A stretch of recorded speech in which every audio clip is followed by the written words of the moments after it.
to simplify the pros, what would they be? The number one pro I would say is you do not need all of the pre-qualifications that you would typically need in a traditional finance. I'm sitting with my MLO. What am I giving him? I'm giving him my taxes. I'm giving him proof of income. I'm giving him seasoned money. These are all key metrics when buying a property traditionally that do not really matter when it comes to creative. I do not need to go and get a bank. All I need to do is find a seller who trusts me enough and I can essentially create an agreement with. Once they say yes, we transact the property as it's written, right? Yep. So there's actually no red tape and limitations to that. A lot of the reason why people can't buy traditionally in today's market is because they don't have the income. They don't have the taxes. 1099ers, you guys know this is the biggest problem in the industry as a 1099 employee. And that's because you are expensing all of your income come tax season. And in doing so, you're paying no taxes, but you also don't qualify because you don't have income to show. None of that matters in creative. When you find a creative deal, you can transact as soon as the deal, as both parties have agreed to a deal. So I'm going to make the argument for traditional, but just to book note this before we come back to it, is DSCR loans help a ton in that scenario. True. And that is true. As long as you have the right deal, the right underwriting, the right property, the right market, which is kind of what I specialize in, right? Yep. That is where that changes that whole equation, and it can work out. Doesn't matter if you're 1099, doesn't matter if you get all these qualifications. We'll get into it. The argument for traditional is very simple. You don't have to sell anybody. You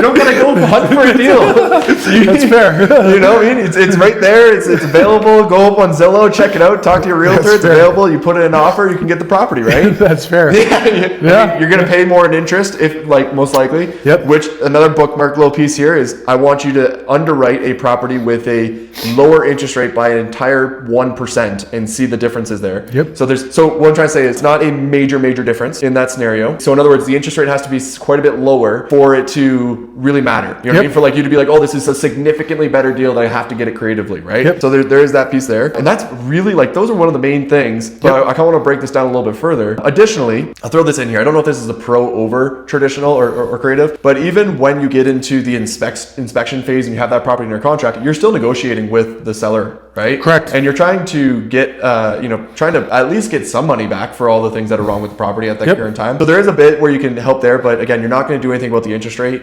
And on top of that, does creative kind of die when we get to a lower interest rate? You know what I mean? Like, does it not matter as much when that happens? So it's kind of an environment where it matters as well. Those are some of the things. We can go a little bit deeper. I don't know if we did a great job making the argument for traditional, but I just find it personally so much easier, like significantly easier, to just understand the data for a market, know that market is good, look at a property, say it's $600,000 and be like, at $600,000 at a 7% interest rate, this property will still cash flow $3,000 a month. Why would I try any harder? This one works. You know what I mean? Yep. Especially if I don't have the skill set that you have. Yep. So that's fair. Yeah.